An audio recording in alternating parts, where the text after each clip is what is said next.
What is up, everybody? My name is Advance, and this is Advanced Sports Talk. All right, so UFC 305 has just concluded. Uh, so bitter, so bitter. It was almost a clean sweep for City Kickboxing, but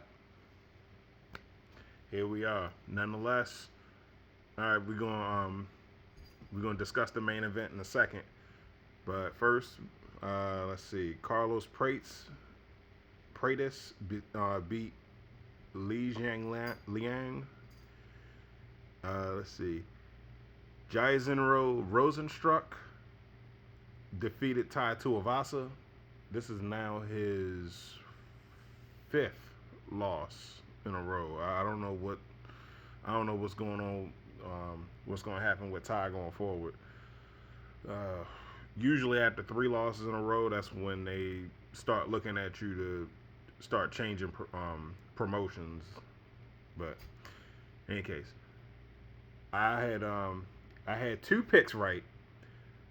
Dan Hooker and Kai Kara France. Dan Hooker beat Gamrot. Uh, it was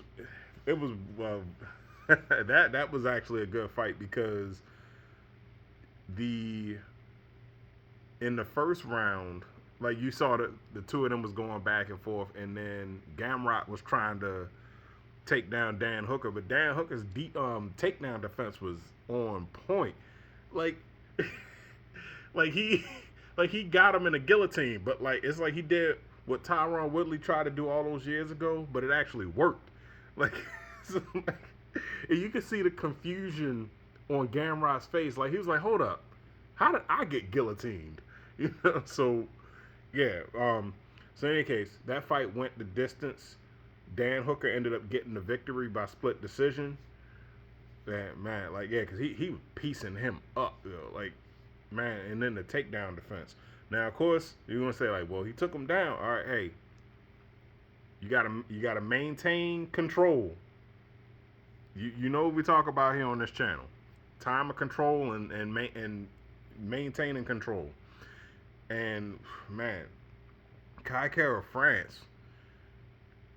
Hold up, yeah, he knocked him out in the first round. He knocked out Steve Ursic, and they was saying like DC Crazy. He was like, you do realize that this is the flyweight division, right? How are you knocking people out in the flyweight division in the first round? Oh man, but in any case, yeah, I bet on those fights. They got me a pretty decent amount of change.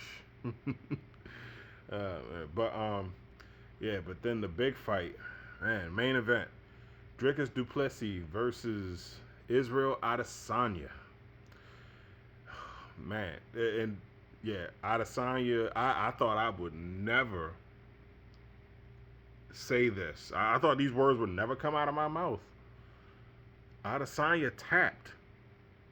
Du Plessis caught him in a rear naked choke in round 4, and he made him tap.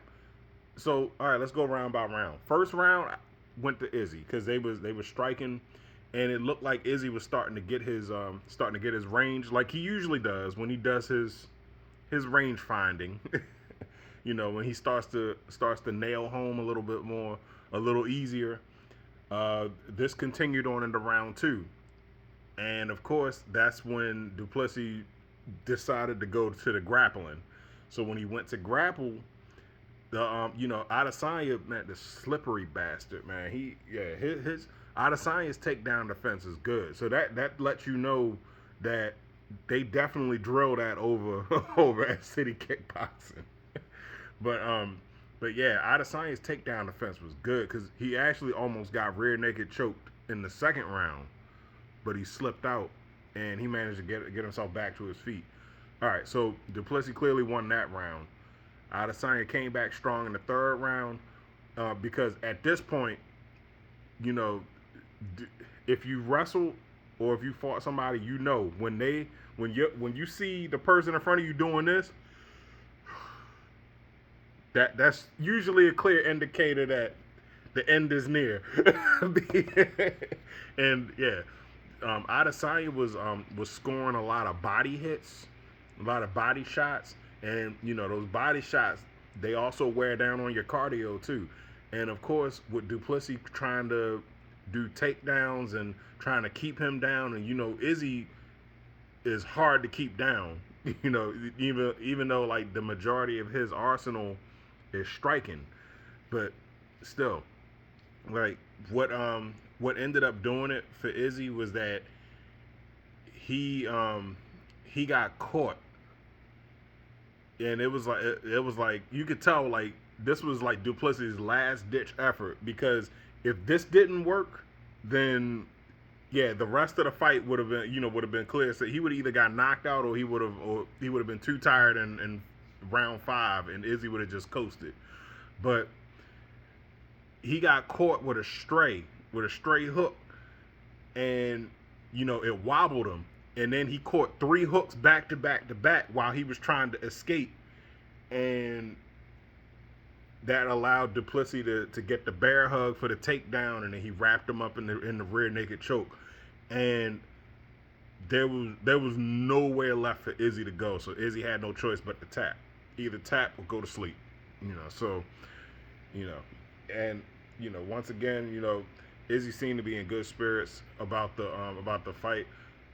Nobody likes to lose, but he afterwards, I know what I said in my preview video about Duplessis' comments, and I said I don't like the guy, but what I will say is after the fight, he did go over to him, and he talked to him for a good while, and it was just offering some kind of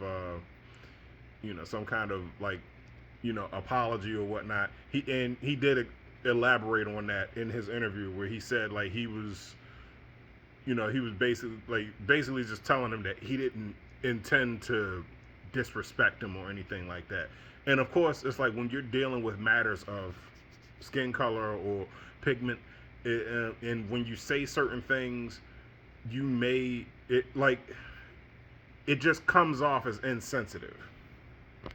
But nevertheless, I will say, after taking a year off, Izzy looked good.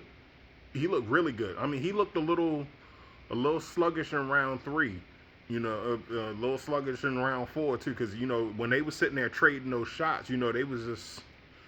I don't know if he was just trying to match his speed, or if he was just pacing himself, or what. But but in any case, yeah. So he still looked pretty good. So that means his next fight is probably going to be even better. Because that was another thing that he said. He said he doesn't plan on retiring anytime soon. But he had also said, or they had mentioned it in the played one of his sound bites in the trailer leading up to the fight.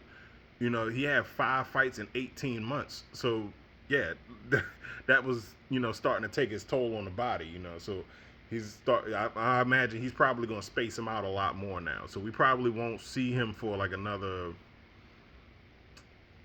4 or 5 months or 6 months. We used to get spoiled. We were spoiled. We used to see him pop up every 2 months, every 2 or 3 months. But now we gotta wait. But in any case, it was a good win for Duplessis. And hold up, I think this is the first time Izzy got submitted. Yeah. Cause he lost by decision to Jan.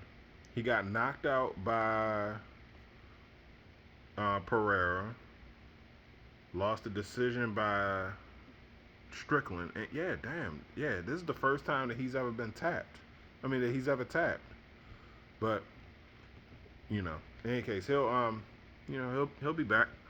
He doesn't plan on leaving anytime soon. So if he does, he's definitely gonna finish strong. He ain't going out like that. In any case, Dan Hooker, Kai Kara France.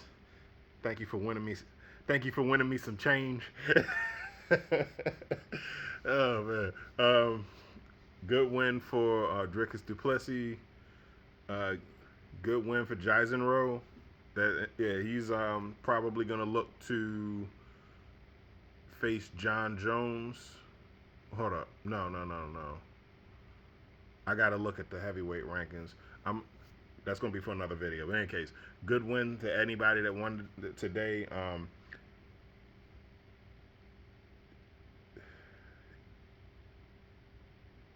I'm sorry. That was. I was trying to think of a way to say what I was about to say without without it sounding weird, but no, man. The tights that Izzy had on was fire. Those like the gold and black with lightning, the lightning design. Man, I gotta get me a pair of those, man. But in any case, my name's Advance. What did you think about UFC 305? Put your comments in the comment section down below. I know y'all gonna eat me alive. Y'all gonna talk shit about me because I was pulling for Izzy to win. All right, hey, City Kickboxing 2 out of 3 wins. In any case, put your comments in the comment section down below. We're gonna chop it up. We're gonna have a good old time. I'm glad to be back. My name's Advance. Don't forget to like, share, subscribe on everything. I'm out.